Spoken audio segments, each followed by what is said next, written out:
everyone, welcome back to my YouTube channel. This is your ACCA tutor and mentor Manisha Gupta ACCA. आज के इस video में हम लोग एक सेक्शन बी का full question from Kaplan kit of F5 paper साथ में करेंगे. अगर आप F5 स्टूडेंट हो एंड अपकमिंग एग्जाम के लिए प्रिपेयर कर रहे हो, ये वीडियो डेफिनेटली आपके लिए यूजफुल होगा बिकॉज ये horn green question I must से काफी लोगों को ट्रिकी लगा होगा, but watching this video trust me you want feel any more tricky. Okay, so video useful लगे सब्सक्राइब शेयर लाइक जरूर करना और वीडियो को अंत तक देखो. आपके लिए एक एक्साइटिंग न्यूज भी है. ओके, सो उसके लिए आपको वीडियो को लास्ट तक देखना होगा. Okay, so let's start today question without wasting our time. So जैसे कि ये सेक्शन बी का क्वेश्चन है and we will ask the 5 requirement based on the scenario they have been provided. यहाँ पे देख सकते हैं. सो बेसिकली कौन से टॉपिक को ये क्वेश्चन टेस्ट कर रहा है, आपका limiting factor and relevant costing का भी पार्ट इंक्लूड है. So let's have a background question क्या कह रहा है and what they're asking. Okay, so Horn Green Company manufactures a range of dairy product.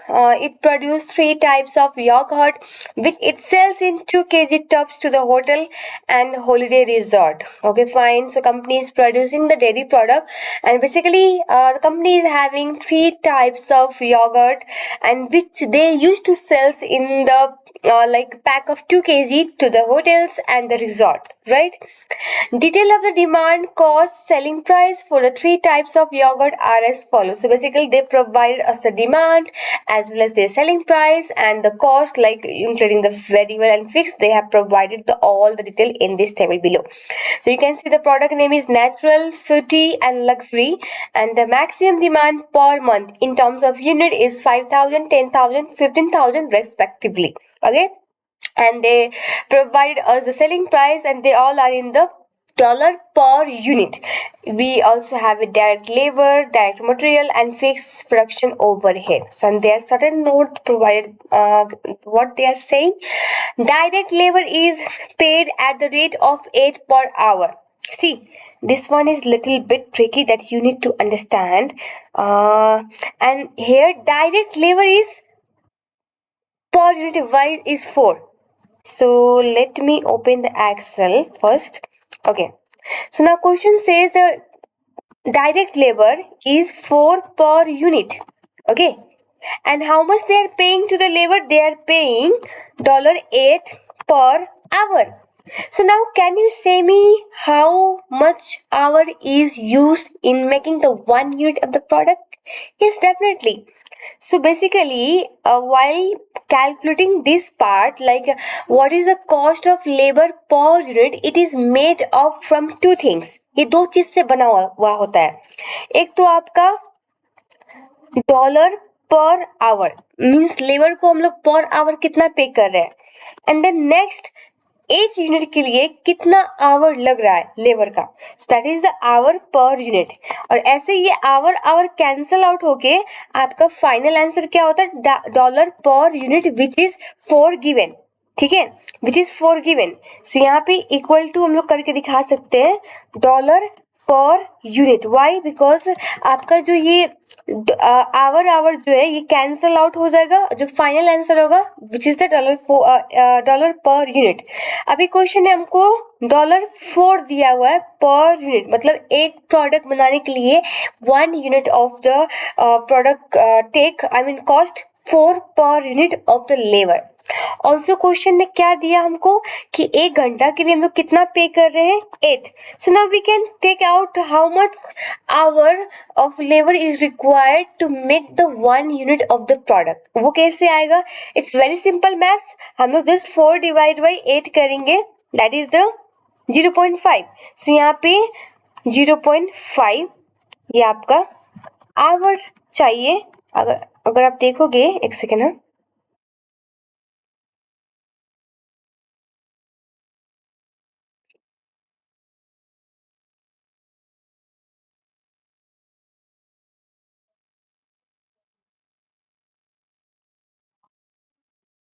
Okay, सो अगर आप यहाँ पे देखोगे तो ये जो 4 कॉस्ट है, सॉरी मैंने 8 कहाँ से लिया था, ओके 8 वाज द या okay.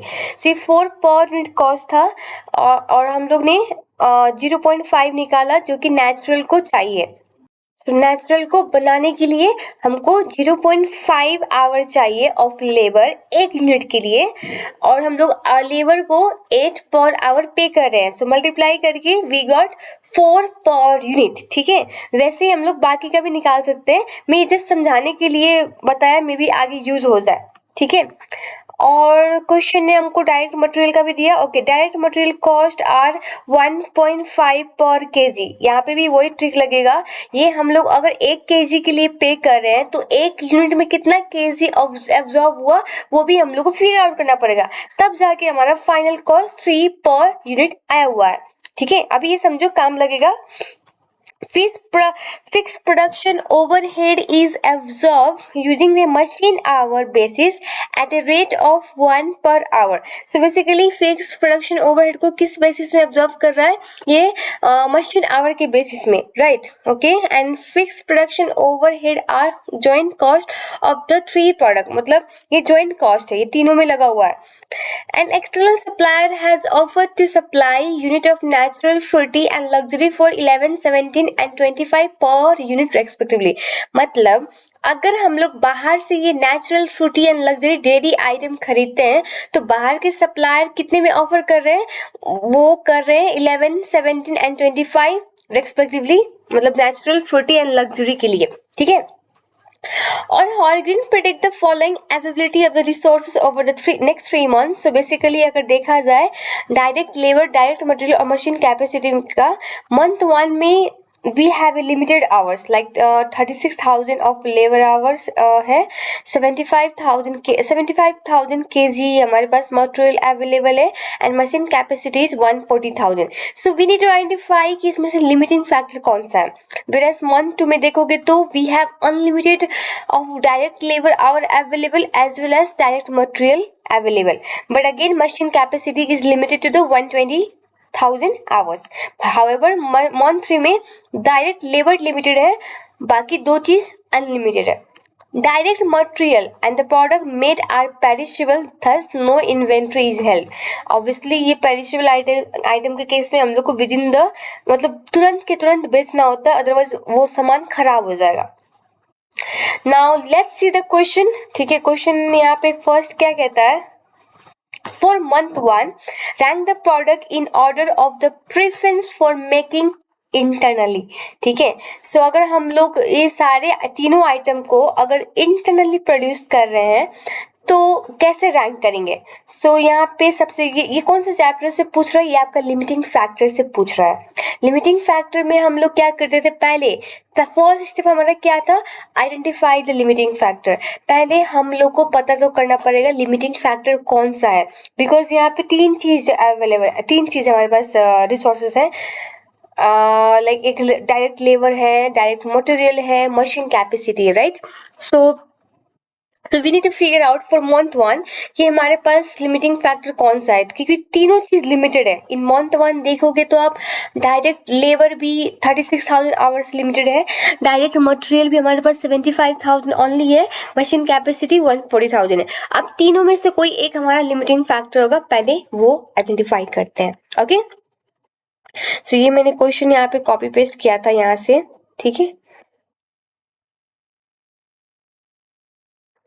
So direct labour month 1 के लिए हमको कितना चाहिए, पहले वो फिगर आउट करते हैं। ओके, सो डायरेक्ट लेबर के लिए तो पहले हमको क्या चाहिए, जस्ट वेट प्रोडक्ट हमारे पास क्या अवेलेबल है, natural Frooti and luxury. Okay, और हमको क्या पता करना है, direct labour, direct material and machine में से कौन सा हमारा लिमिटिंग फैक्टर है, राइट। सो क्योंकि कितना कितना अवेलेबल है, ये 36,000 ही अवेलेबल है, और ये वाला आपका, एक सेकेंड, ये इधर क्यों भाग रहा है, एंड ये वाला मटेरियल आपके पास 70,000 ही अवेलेबल है, वेरएस हमारे पास मशीन कैपेसिटी 140,000। ओके, नाउ अब हमको पता करना पड़ेगा कि हम लोग को कितना चाहिए। तभी तो पता चलेगा ना कि कौन सा लिमिटिंग फैक्टर है। और डिमांड पर यूनिट जो मंथली वाइज दिया हुआ है, it's 5,000 for natural, 10,000 for fruity and luxury के लिए 15,000। Okay, so now direct labour कितना चाहिए, उससे पहले हमको क्या पता करना पड़ेगा, नेचुरल बनाने के लिए, नेचुरल का एक यूनिट बनाने के लिए हमको कितना लेबर आवर चाहिए। ठीक है, ये पहले पता करना होगा। वे कैसे पता करेंगे, हम लोग ने ये थोड़ी देर पहले ये कैलकुलेशन जो देख रहे थे हम लोग यहाँ पे, जैसे यहाँ पे डायरेक्ट लेबर का कॉस्ट क्या दिया हुआ है, इट्स $4 पर यूनिट। और ये कैसे बना होगा, आपका $1 पर आवर, आप लेबर को कितना आवर के हिसाब से कितना पे कर रहे हो, और लेबर का कितना आवर यूनिट वाइज यूज हो रहा है, ये दोनों मिल के आपका बना होगा ये $4 यूनिट। ठीक है, अब जबकि क्वेश्चन ने हम लोग को दिया हुआ है कि हम लोग लेबर को 1 घंटा के लिए 8 पे कर रहे हैं। ठीक है, और एक और फिगर दिया that is the $4 per unit दिया हुआ है। सो दैट मीन्स ये 20 का वैल्यू कैसे निकालेंगे हम लोग, 4 डिवाइडेड बाई 8। ठीक है, और उस टाइम हम लोग ने निकाला हुआ था, इट वाज 0.5। ठीक है, यहाँ पे देखोगे तो 4 डिवाइड बाई 8 करते हैं, so it is 0.5 hour per unit. ये किसके लिए है, ये आपका नेचुरल के लिए है। सिमिलरली हम लोग अगर ये नेचुरल के लिए है, ठीक है, फ्रूटी के लिए भी निकाले तो ये अब आप समझ गए ना ये कैसे कैलकुलेशन करना है। ठीक है, ये मैं समझाने के लिए मैंने एक्सप्लेन किया था। अब हम लोग क्या करते हैं, यहीं पे डाल देते हैं। ठीक है, सो यहाँ पे direct labour our per unit कितना लग रहा है। ठीक है, तो वी हैव 4 डिवाइड बाई 8, ये इसके लिए नेचुरल के लिए। फ्रूटी के लिए कितना आएगा, फ्रूटी के लिए 8 लग रहा है एंड 8 ही पे कर रहे हैं, सो इट्स 1। एंड लग्जरी के लिए आपका 12 divide by, no, we are doing mistake, 8 divided, no, 12 divided by 8, 12 divided by 8, okay, so 1.5। so now हम लोग यहाँ से देख सकते हैं हमको टोटल लेबर आवर कितना चाहिए, if we are producing the 5,000, 2,500 for the natural, fruity के लिए 10,000 और लग्जरी के लिए 22,000। ठीक है,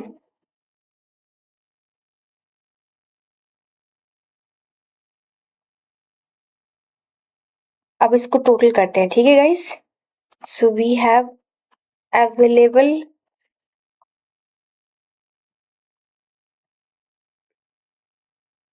and this one is required। Okay, तो रिक्वायर्ड के लिए अब हम लोग को सम करना पड़ेगा, राइट। 35,000 हम लोग को चाहिए, हाउएवर हमारे पास कितना अवेलेबल है, 36,000। सो ये हमारा लिमिटिंग फैक्टर नहीं है, ये तो पता चल गया। ठीक है, अब मटेरियल की बारी। मटेरियल के लिए भी वही चीज करेंगे, direct material KG per unit. तो दैट मीन्स ये जो उन्होंने 3.75 4.5 दिया हुआ है, मैं यहाँ पे समझाती हूँ, मे भी आपको क्लियर हो जाए, बिकॉज क्लैरिटी चाहिए, राइट। मैं अभी नेचुरल की बात कर रही हूँ। नेचुरल में डायरेक्ट मटेरियल का कॉस्ट कितना दिया हुआ है, इट्स 3, और ये 3 क्या है आपका, डॉलर पर यूनिट में, राइट। और ये डॉलर पर यूनिट कैसे बना होगा आपका, डॉलर पर केजी, मतलब 1 केजी के लिए हम लोग कितना पे कर रहे हैं, और 1 यूनिट बनाने के लिए हमको कितना केजी चाहिए, तब भी तो ये unit KG KG cancel out होके आपका जो final answer dollar per unit में आएगा, राइट। ठीक है, सो 1 केजी के लिए कितना पे करें, क्वेश्चन में दिया हुआ है, that is 1.5। And we also have कि नेचुरल के लिए कितना कॉस्ट इनकर हुआ है, 3।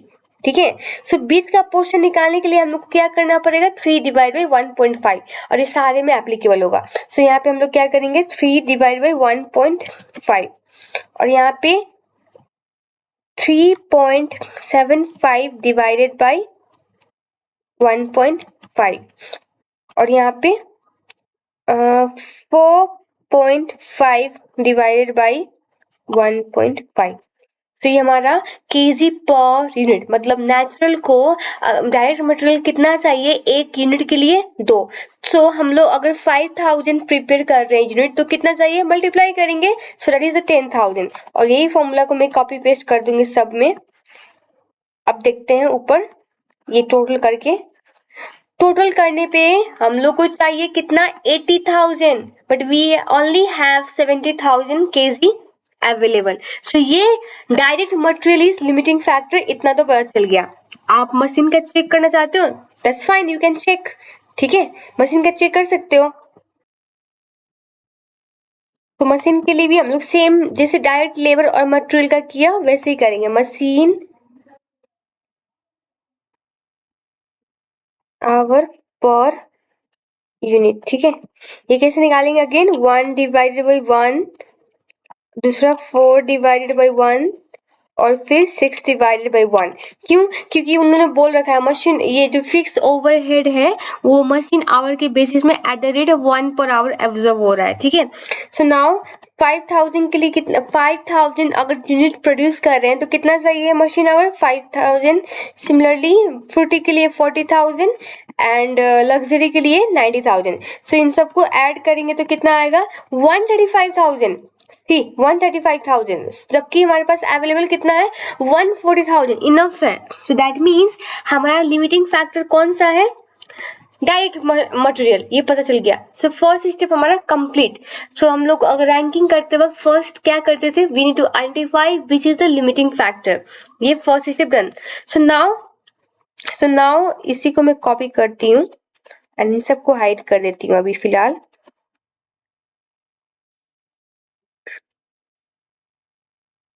ओके, अब सेकेंड स्टेप क्या था?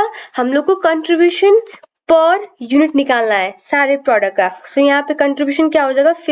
कंट्रीब्यूशन मतलब selling price minus variable cost, और यहाँ पे selling price is 15 for the natural और वेरिएबल कॉस्ट हमारा लेबर और डायरेक्ट मटेरियल है, राइट। सो यहाँ पे 8 इज नेचुरल के लिए कंट्रीब्यूशन पर यूनिट, और फ्रूटी के लिए क्या है? फ्रूटी के लिए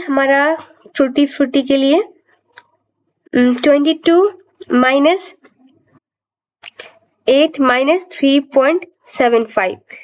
ओके, नाउ लग्जरी के लिए 30 माइनस 12 माइनस 4.5। ये कंट्रीब्यूशन पर यूनिट, ये हमारा सेकेंड स्टेप था। अगर आपको स्टेप याद हो एक बार बुक पलट के जरूर देखना, कभी कभी स्टेप भी मैच द फॉलोइंग में 2 मार्क्स में पूछ देंगे, तो स्टेप याद होना बहुत जरूरी है। नाउ थर्ड स्टेप क्या था? कंट्रीब्यूशन पर लिमिटिंग फैक्टर निकालना, और हमारा लिमिटिंग फैक्टर क्या है? Direct material, right. Direct material हमारा लिमिटिंग फैक्टर है। ठीक है, सो यूनिट को नेचुरल को कितना चाहिए था? उस टाइम हम लोग ने निकाला हुआ था ना ये चीज कि नेचुरल का एक यूनिट बनाने के लिए कितना केजी ऑफ मटेरियल यूज हो रहा है वो निकाला था। मैं वही चीज यहाँ पे कॉपी पेस्ट कर रही हूँ। तो मैंने कॉपी पेस्ट कर लिया है। So now we will calculate contribution per limiting factor, जो कि हमारा डायरेक्ट मटेरियल है। So we will divide this and this. Okay, तो now we will rank accordingly. So सबसे जिसका हाईएस्ट है उसको 1 देंगे एंड हाईएस्ट लग्जरी का है, एंड सेकेंड ये हो जाएगा और थर्ड ये हो जाएगा। ठीक है, okay. So now we are done with the first part जो रैंकिंग का था, ये था। सो स्टेप याद होना बहुत जरूरी है, बिकॉज एग्जाम में भी स्टेप पूछ सकता है और आपको कैलकुलेशन के टाइम भी स्टेप याद होना जरूरी है। Now let's move to the question number 2. In the month 2, how many unit of fruity should Horngreen company buy from the external supplier, assuming that company wants to maximize the profit? So now company अगर profit maximise करना चाहती है तो यहाँ पे वो question पूछ रहा है कि फ्रूटी का कितना पार्ट उसको बाहर से खरीदना चाहिए, एक्सटर्नल सप्लायर से। अब यहाँ पे make and buy with limiting factor का केस हो गया, और उसका भी स्टेप याद होना जरूरी है। नाउ क्वेश्चन नंबर 2 करते हैं हम लोग। Okay, this one is question 2। Okay, तो क्वेश्चन नंबर 2 में सबसे पहले हम लोग क्या करते थे? सेविंग निकालते थे। सेविंग कितना कितना हो रहा है। सो वी हैव 3 प्रोडक्ट, मैं ऊपर से कॉपी पेस्ट मार देती हूँ।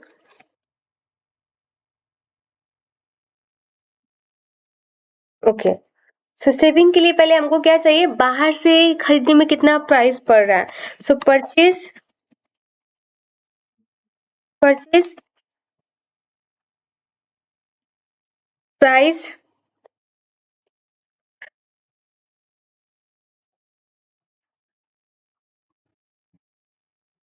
11, 17, 25, ठीक है। और इंटरनली बनाने के लिए कितना खर्चा पड़ रहा है, that is our variable cost. इस केस में कितना है, 4 प्लस 3 7, 8 प्लस 3.75, 12 प्लस 4.5, ठीक है। सो वेरिएबल कॉस्ट हमारा इतना इतना खर्चा पड़ा। सो नाउ सेविंग कितना होगा, सेविंग निकालते हैं। सो यहाँ पे सेविंग कितना हो रहा है, 4, यहाँ पे सेविंग 5.25 और यहाँ पे सेविंग 8.25। सो हमारा फर्स्ट स्टेप क्या था, अगर make and buy with limiting factor है तो पहले हम लोग सेविंग निकालेंगे। नाउ सेविंग पर लिमिटिंग फैक्टर निकालने की बात आई थी। सेविंग पर limiting factor, limiting factor right. अब हम लोग कौन से मंथ के लिए निकाल रहे हैं, मंथ 2। सो मंथ 2 में लिमिटिंग फैक्टर कौन सा है हमारा, मशीन कैपेसिटी, ठीक है। अब यहाँ पे डायरेक्ट मटेरियल लिमिटिंग फैक्टर नहीं है, why, because we have enough material available in the month 2, ठीक है। So now limiting factor is machine capacity. So machine hour per unit कितना कितना है हमारे पास, वो निकालेंगे। सो विच इज 1, 4 और 6, ये हम लोग ने पहले भी देखा हुआ था क्वेश्चन नंबर 1 करते वक्त। ये कैसे निकाला, बिकॉज पर यूनिट का कॉस्ट हम लोग को दिया हुआ है, fix overhead, fix production overhead का, एंड ऑल्सो दे सेड की कॉस्ट ये कैसे ऑब्जर्व हो रहा है, मशीन आवर के अकॉर्डिंग ऑब्जर्व हो रहा है, राइट। सो यहाँ पे इसीलिए हम लोग ने क्या किया, 1 divide by 1, 4 divide by 1 and 6 divide by 1 किया, ठीक है। ये हम लोग ने पहले पार्ट 1 में डिस्कस कर लिया था, इसीलिए मैं डिटेल में नहीं जा रही हूँ। अगर आपको स्टिल कंफ्यूजन लगा तो आप वीडियो को पीछे ले जाओ और रिवर्स करो और देन वॉच दैट पार्ट। अगर स्टिल कंफ्यूजन रह जाती है, टेक्स्ट मी, कमेंट मी, मैं क्लियर कर दूंगी, don't worry, okay. So now saving पर लिमिटिंग फैक्टर निकालते हैं, ये डिवाइड करके, ये डिवाइड करके एंड ये डिवाइड करके, ठीक है, ठीक है। Now we will rank, rank मतलब जो ज्यादा सेविंग कर रहा है उसको हम लोग फर्स्ट रैंकिंग करेंगे, उसके बाद सेकेंड एंड उसके बाद यहाँ पे थर्ड। अब इसके अकॉर्डिंग हम लोग प्रोडक्शन करेंगे, इसको पहले इंटरनली बनाएंगे और इसी रैंक के अकॉर्डिंग जो हमारा मशीन आवर्स कैपेसिटी लिमिटेड है उसको एलोकेट करते जाएंगे, जो लास्ट में बच जाएगा, जो नहीं बन पाएगा उसको बाहर से खरीदेंगे, ठीक है। सो अगेन एक बार और से मैं यहाँ प्रोडक्ट लिखती हूँ। प्रोडक्ट हमारे पास 3 कैटेगरी का है, which is natural, Frooti and next is luxury, right, ठीक है। और मशीन एलोकेशन का पार्ट आई मस्ट से आप लोग को चैलेंजिंग लग रहा होगा, बट ये एक बार मैं जैसे कर रही हूँ आप वैसे ही फॉलो करना। आई डोंट थिंक इसके बाद आपको चैलेंजिंग फील होगा, ठीक है। ये रहा आपका machine hour per unit wise कितना कितना लग रहा है, ठीक है। और हम लोग उसके बाद में यूनिट, हमारे पास कितना कितना यूनिट अवेलेबल बनाना है, डिमांड कितना था, एक का यहाँ क्वेश्चन देखोगे तो 5000, 10,000 का डिमांड इसका है और 15,000 का डिमांड इसका है। यूज्ड कितना यूज हुआ, अवेलेबल, और अवेलेबल कितना है हमारे पास वो देखते हैं, ठीक है। सो अभी फिलहाल जो लिमिटिंग फैक्टर हमारा कौन सा है, मशीन आवर्स, राइट, और वो हमारे पास कितना अवेलेबल है, मंथ 2 में we have 120,000 available. So now rank पहले किसको दिया हम लोग ने, नेचुरल को, नेचुरल पहले बनाएंगे। सो नेचुरल कितना यूज कर लेगा, ये यूज कर, अगर 5000 यूनिट हम लोग घर में बनाएंगे, विद इन द ऑर्गेनाइजेशन बनाएंगे, इंटरनली बनाएंगे, तो ये 5000 मशीन आवर यूज करेगा, तो हमारे पास कितना बच जाएगा, दिस माइनस दिस, तो 115,000 बच जाएगा। नाउ सेकेंड रैंक किसको मिला था, लग्जरी को, राइट। सो लग्जरी को हम लोग इसके बाद प्रायोरिटी देंगे, ओके। सो लग्जरी अगर हम लोग 15,000 बनाएंगे लग्जरी का तो कितना बनेगा, आई मीन कितना आवर्स यूज होगा, 90,000। सो हमारे पास कितना बच जाएगा, this minus this, so 25,000। Okay, so अब हम लोग फ्रूटी को बनाएंगे बिकॉज फ्रूटी को 3rd रैंकिंग मिला था, तो इसके अकॉर्डिंग इसको आवर कितना चाहिए, 10,000 यूनिट बनाने के लिए। सो हम लोग को 40,000 आवर चाहिए, बट हमारे पास अवेलेबल कितना है, only 25,000। So this is a red flag. So अब हम लोग क्या करेंगे, अब हम लोग सारे 10,000 यूनिट नहीं बनेगा यहाँ पे, ठीक है, सारा नहीं बनेगा, तो कितना बनेगा वो निकालते हैं। वो कैसे निकालेंगे, जो अवेलेबल आवर है उसको ये मशीन आवर जितना चाहिए एक यूनिट के लिए उसे डिवाइड कर दो। So now we can only prepare 6250 unit of the Frooti because हमारे पास ज़्यादा मशीन आवर नहीं बचे हैं। ये करने के बाद ये एग्जैक्टली 0 बच जाएगा। अब देखो, आउट ऑफ 10,000 था ना, यस 10,000, हम लोग 6250 इंटरनली प्रिपेयर किया। सो बाहर से कितना खरीदना पड़ेगा, बाहर से खरीदना पड़ेगा 10,000 minus this, so that means 3,750 unit हम लोग को बाहर से खरीदना पड़ेगा। सो यहाँ पे मंथ 2 का जो रिक्वायरमेंट क्वेश्चन ने पूछा था उसका वैल्यू होगा 3750। आई होप आपको क्लियर होगा। कहीं पे भी डाउट हो आप मुझे यूट्यूब का कमेंट बॉक्स में, इंस्टाग्राम पे अवेलेबल रहती हूँ, मैसेज में पूछ सकते हो, फेसबुक पे भी अवेलेबल हूँ मैं, टेलीग्राम, कोरा, एक्स, रेडिट, आप जहाँ पे भी मुझे टेक्स्ट करके अपना डाउट को क्लियर कर सकते हो, ठीक है। और वीडियो को अंत तक देखो, लास्ट में आपके लिए एक्साइटिंग न्यूज है, ट्रस्ट मी, ठीक है। ये पार्ट आप done. Now let's move to the question number 3 क्या पूछ रहा है हमसे, how would this plan change if making fruity internally incurred an incremental fixed cost of 8,000? Okay, so now ऊपर में पैराग्राफ क्या दिया हुआ है, in month 3 Horn Green company correctly calculate that it should be able to make 5,000 unit of natural, 15,000 unit of luxury and 2,000, okay, so 2,000 of the fruity internally. The balance of fruity required should be bought from the external supplier. So basically ये क्या question कह रहा है कि month 3 में आएंगे वो लोग, मंथ 3 में आने के बाद उनके पास डायरेक्ट लेबर लिमिटेड है, ठीक है, बट इन्होंने क्या बोला कि वो 15,000 मतलब लग्जरी का पूरा, सॉरी नेचुरल का पूरा यूनिट 5,000 जितना का डिमांड है वो सारा घर में बनाएंगे, लग्जरी का भी 15,000 घर में प्रिपेयर करेंगे, बट फ्रूटी का ओनली 2,000 आउट ऑफ 10,000 वो ओनली 2,000 घर में बनाएंगे, बाकी का वो लोग बाहर से खरीदेंगे। सो बाहर का खरीदने का कितना हुआ, 8,000, राइट, बिकॉज 10,000 तो डिमांड ही है फ्रूटी का, जिसमें से वो 2,000 घर में प्रिपेयर कर रहे हैं। सो 8,000 बाहर से खरीदेंगे। सो कितना का बचत हो रहा है वो निकालना पड़ेगा हम लोगों को। सो फ्रूटी का बचत कितना का हो रहा है, ये इस पार्ट को डाल दी मैं यहाँ से। सो उन्होंने क्या बोला, वो कितना कितना करेंगे, इसको हाइड करती हूँ कभी, ओके ओके। सो ये अब हमारा मंथ 3 में ये भी लिमिटिंग फैक्टर नहीं है, इसको रिमूव करती हूँ।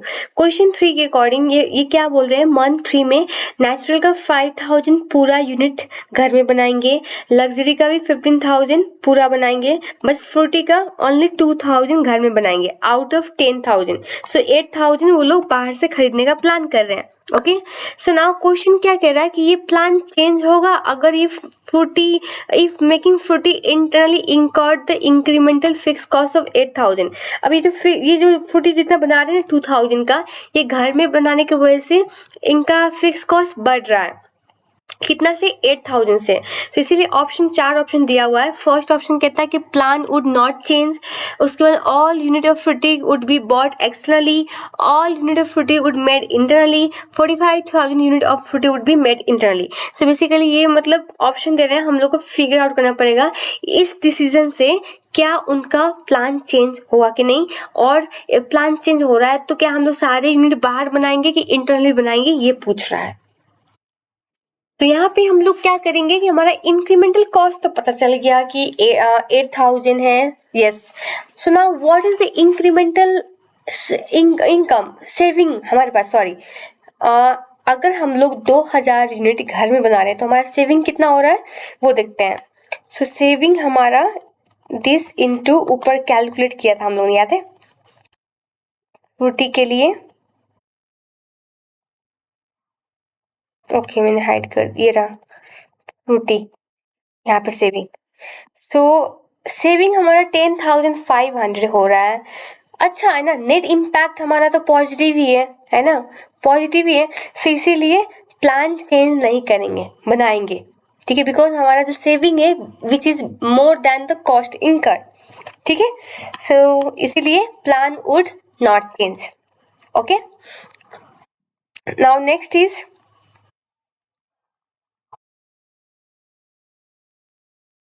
तो क्वेश्चन नंबर 4 क्या कहता है, Horngreen company is considering outsourcing the management of its sites including security, cleaning, general maintenance work to a well established facility management company.